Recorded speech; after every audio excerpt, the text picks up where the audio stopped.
Friends, ನಮಸ್ತೆ. ಸೌಮ್ಯ ಸವಿ ಅಡುಗೆಗೆ ಸ್ವಾಗತ.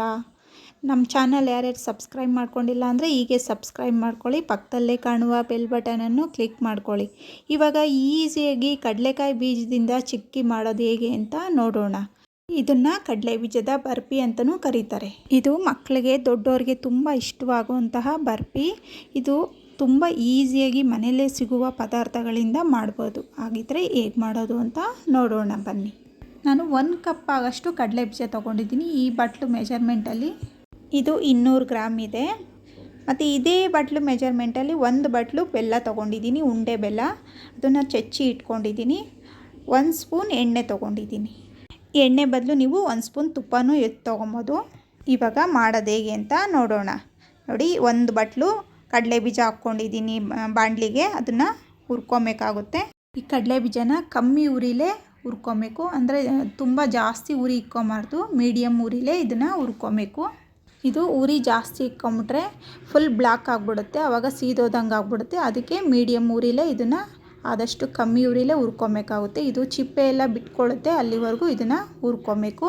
ನೋಡಿ, ಇವಾಗ ಈ ಥರ ಬೀಜ ಎತ್ಕೊಂಡ್ರೆ ಈ ಥರ ಚಿಪ್ಪೆ ಬಿಡಬೇಕು. ಈ ಥರ ಇಸಗ್ದಾಗ ನೋಡಿ ಇವಾಗ ಕರೆಕ್ಟಾಗಿ ಆಗಿದೆ ಅಂತ. ಬಾಣಲಿಲೇ ಬಿಡೋಣ. ಸ್ವಲ್ಪ ಬಿಸಿ ಎಲ್ಲ ಆರಿದ್ಮೇಲೆ ಚಿಪ್ಪೆ ಎಲ್ಲ ತಕ್ಕೊಳ್ಬೇಕಾಗುತ್ತೆ. ಇವಾಗ ಕಡಲೆ ಬೀಜ ಆರಿದೆ, ಅದನ್ನೆಲ್ಲ ಒಂದು ತಟ್ಟೆಗೆ ಹಾಕ್ಕೊಂಡು ಕಡಲೆ ಬೀಜದ ಮೇಲೆ ಇರುತ್ತಲ್ಲ ಚಿಪ್ಪೆ ಎಲ್ಲ, ಅದೆಲ್ಲ ಕ್ಲೀನಾಗಿ ತೆಗೆದ್ಬಿಟ್ಟು 2 ಭಾಗ ಮಾಡಿ ತೆಗೆದಿಟ್ಕೊಬೇಕು. ಇವಾಗ ಕಡಲೆ ಬೀಜದ ಮೇಲೆ ಇರೋ ಚಿಪ್ಪೆ ಎಲ್ಲ ತೆಗ್ದು ಈ ಥರ ಕ್ಲೀನಾಗಿ ಬಿಡಿಸಿಟ್ಕೊಂಡಿದ್ದೀನಿ. ಈ ಥರ 2 ಭಾಗ ಮಾಡಿ ಇಟ್ಕೊಂಡಿದ್ದೀನಿ.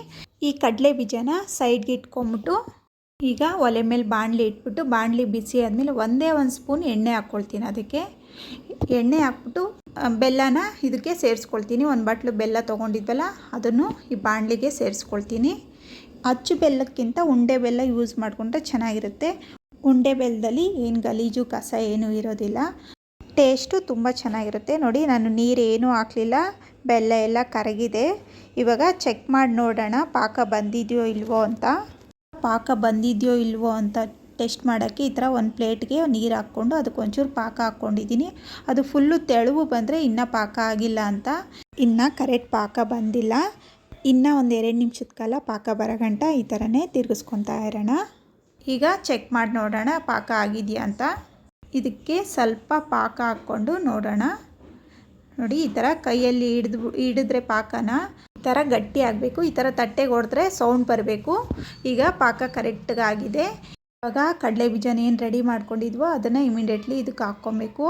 ಏಕೆಂದರೆ ಪಾಕ ಫುಲ್ಲು ಗಟ್ಟಿ ಆಗಿಬಿಡುತ್ತೆ. ಗ್ಯಾಸ್ ಆಫ್ ಮಾಡಿಬಿಟ್ಟು ಇದನ್ನು ಚೆನ್ನಾಗಿ ತಿರುಗಿಸ್ಕೊಬೇಕು. ಬೆಲ್ಲ ಕಡಲೆ ಬೀಜ ಮಿಕ್ಸ್ ಆಗಂಗೆ ಚೆನ್ನಾಗಿ ತಿರುಗಿಸ್ಕೊಬೇಕು. ಫುಲ್ಲು ಬಿಸಿಲೇ ಮಾಡ್ಕೊಬೇಕು ಇದನ್ನು ಜಲ್ದಿನೇ. ಇಲ್ಲಾಂದರೆ ಫುಲ್ಲು ಗಟ್ಟಿ ಆಗಿಬಿಟ್ರೆ ಕಲ್ಲಾದಂಗೆ ಆಗ್ಬಿಡುತ್ತೆ, ಆವಾಗ ತಿರುಗಿಸ್ಕೊಳಕ್ಕಾಗೋದಿಲ್ಲ. ನೋಡಿ, ಈ ಥರ ಬಿಸಿ ಮಾಡಿದ ತಕ್ಷಣವೇ ಟೈಲ್ಸ್ ಮೇಲೆ ಕ್ಲೀನ್ ಮಾಡಿಬಿಟ್ಟು ಅಲ್ಲೇ ಎಣ್ಣೆ ಸೋರ್ಬಿಟ್ಟು ಇದಕ್ಕೆ ಹಾಕ್ಕೊಳ್ತಾ ಇದ್ದೀನಿ. ನೋಡಿ, ಇವಾಗ ಬಿಸಿಲೇ ಚೆನ್ನಾಗಿ ತಟ್ಕೊಬೇಕು. ಇದನ್ನು 5 ನಿಮಿಷ ಬಿಡೋಣ. ಇದನ್ನು 5 ನಿಮಿಷ ಆದಮೇಲೆ ನಮ್ಗೆ ಯಾವ ಶೇಪ್ ಬೇಕೋ ಆ ಶೇಪ್ ಕಟ್ ಮಾಡಿ ಬಿಡಬೇಕಾಗುತ್ತೆ. ಈ ಥರ ರೆಸಿಪಿ ಮಕ್ಕಳು ಮಾಡಿಕೊಟ್ರೆ ತುಂಬ ಇಷ್ಟಪಟ್ಟು ತಿಂತಾರೆ. ಹಾಗೆ ಅಷ್ಟೇ ರುಚಿಯಾಗಿರುತ್ತೆ. ಕಡಲೆಕಾಯಿ ಬೀಜನೂ ಅಷ್ಟೇ ತುಂಬ ಒಳ್ಳೆಯದು. ಇವಾಗ 1 ಅವರ್ ಬಿಟ್ಟಿದ್ದೀನಿ. ಇವಾಗ ಚೆನ್ನಾಗಿ ಆರಿದೆ. ಇದನ್ನು ಓಪನ್ ಮಾಡೋಣ. ಫುಲ್ಲು ಆರಿದೆ. ಇದನ್ನು ಚಾಕು ಸಹಾಯದಿಂದ ತೆಗಿತಾ ಇದ್ದೀನಿ ಒಂದೊಂದೇ.